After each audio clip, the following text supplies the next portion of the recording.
The Rococo style originated in the early 1800s after the death of Louis XIV. This included painting, architecture, sculpture, decorative arts, and interior design. Interior design is where this movement kind of originated. Um, the style originated in Paris but was soon adopted throughout France and later in other countries, especially in Germany and Austria. To set things off, the aristocrats of the era reestablished themselves as art consumers and began to turn the Parisian hotels into centers of the Rococo movement, where socialites and some of the elite would meet and gather in these halls. The Rococo style is characterized by soft colors, natural style motifs, curvy lines, lightheartedness, and theatrical scenes. There was a heightened use of shell forms, squiggly and curvy lines, decorative walls, decorated mirrors, as well as their sculptures during that area were a lot larger than life. Asymmetrical design was the rule of the era. Light pastels were used throughout. Gold and whites were the colors that kind of dominated the era. And along with Impressionism, Rococo is considered to be one of the most influential French art movements that we have been witness to. Many of these fête gallant style paintings hung in luxurious interiors. The paintings were in style, and these pieces were often featured amusing iconography and mythological influences. The era's architecture also carried a sense of theater, a sense of drama, which is noted and influenced by stage design. You could see the influence in the way the decorative objects were painted into the environments, creating dreamlike atmospheres. The shapes, the colors, the costumes, everything went together and everything created a sense of theater and a magical, dreamlike setting. One of the highly regarded painters of the Rococo period was the Frenchman Jean Honoré Fragonard. Fragonard was a student of the ever so dominant painter Francois Boucher. Boucher was extremely famous during the time and he was extremely skilled. Fragonard was known to have produced over 500 or 550 different paintings throughout his time. He didn't really become famous until after his death, as many artists become. He was known to be a first-rate colorist, a fête gallant style painter, and an extremely skilled printmaker. His masterful skills showed up in his most famous painting called The Swing. He shows off his skill set and creative imagination as he touches all the different colors of the spectrum,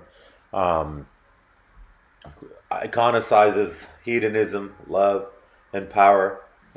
You can see the details in both color and in his drawings and painting approach. And he symbolizes the ideas of infidelity and love and does it all with an extremely bright palette and airy colors and a very joyful scene. The Swing is one of the most famous paintings of the Rococo era, not just because of the visual aspect, but the symbolic aspect as well. John Honoré Fragonard's paintings can be seen all over France today. As I mentioned, he's got about 500 different paintings out there. He also served as an admin for the Louvre Museum in his later days, and some of his paintings are hanging there now. As you see here, this painting is called The Swing. This is one of Fragonard's it's actually his most famous painting. It's also one of the most famous paintings of the Rococo area. You can see the era's characteristics on full display. The pastel palette, the swirls, the shell-shaped curves, just the lightheartedness, the details in the dress and the attire, the blue sky in the back, and overall a dreamy kind of feeling. But we're not going to focus on this today. We'll instead focus on two similar paintings that he painted right before this called The Bather and The Seesaw. This painting here is called The Bather. This was completed in 1765 by Fragonard, and it addresses a theme which has appeared in the careers of many different artists, most of them famous artists too. Most of Fragonard's paintings of this style have depicted women clothed with elaborate attire, bright, playful colors and playful shades, as we saw in the swing. I chose this one because this is complete opposite. You don't see any flattery, any elegance here, as you normally would in his other paintings. There are many different elements missing of the usual Rococo era painting, especially of Fragonard. One notable missing element is the bright blue sky, which is in a lot of the paintings of that era. Um, you see it being replaced here with darker shades of gray, different shades of off-white, and also different shades of blue. The lightheartedness of the figures in his other that are in his other paintings are also missing. They've been replaced with more stale and emotional faces. The figures are not relatively to scale from one another. They're different sizes, different shapes, and different heights. There's a sense of confusion that comes with these faces. Um, During that time, during that era, um, there wasn't a lot of bare figures being painted. Everybody was clothed in very elegant attire. Um, you still see Fragonard's eroticism, but it's just not as elegant as we're used to seeing him in his masterful paintings throughout the period. Um, so this is something that's completely opposite of what he's normally painting. This is um, not as lighthearted, it's not as dreamy, it's not as magical. And it kind of gives you a different side of his ability to create a mood and create a sense of just a different overall feeling that for the viewer. This painting can also be found at the Louvre. As I mentioned, he was an admin there, and he spent a lot of time studying there while he was working at the Louvre. This is another one of John Honoré Fragonard's paintings. This is called The Seesaw. This was completed in 1752, and it's another oil on canvas painting. As you can see here, this is much different than the Bather. This is a classical painting of John Honoré Fragonard with playful figures, lighthearted emotions, within a detailed landscape scene. The landscape scene is probably painted by many different artists throughout that area. It's just a typical fictional garden. However, the young family that's depicted here, they're happy, they're joyful, they're playing on this seesaw, and doesn't seem like there's a care in the world. The colors are back to more vibrant pastel tones.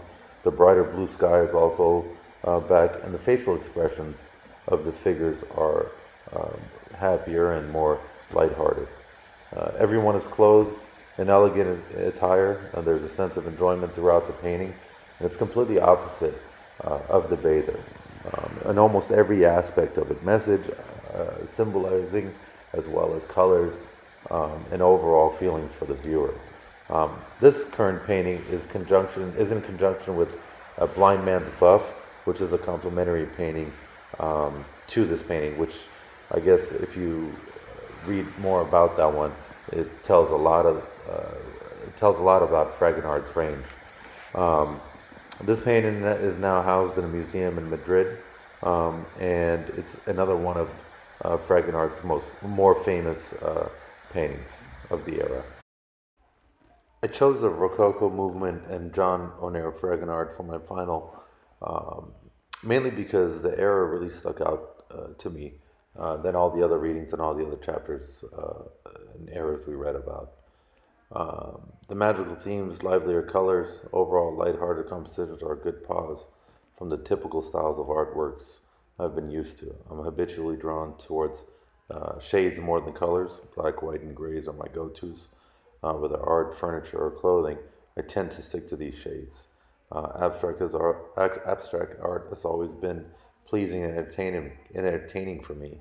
However, I think I've been so busy with work, life, and everything else that these lighthearted, relaxed scenes, theatrical and dramatic figures, along with the brighter colors and the more vibrant colors, have given me a little boost in joy to research and learn more about.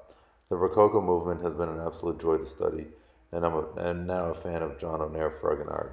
I'm traveling to Spain and France next month, and I will be sure to find some of his artwork and see it in real life.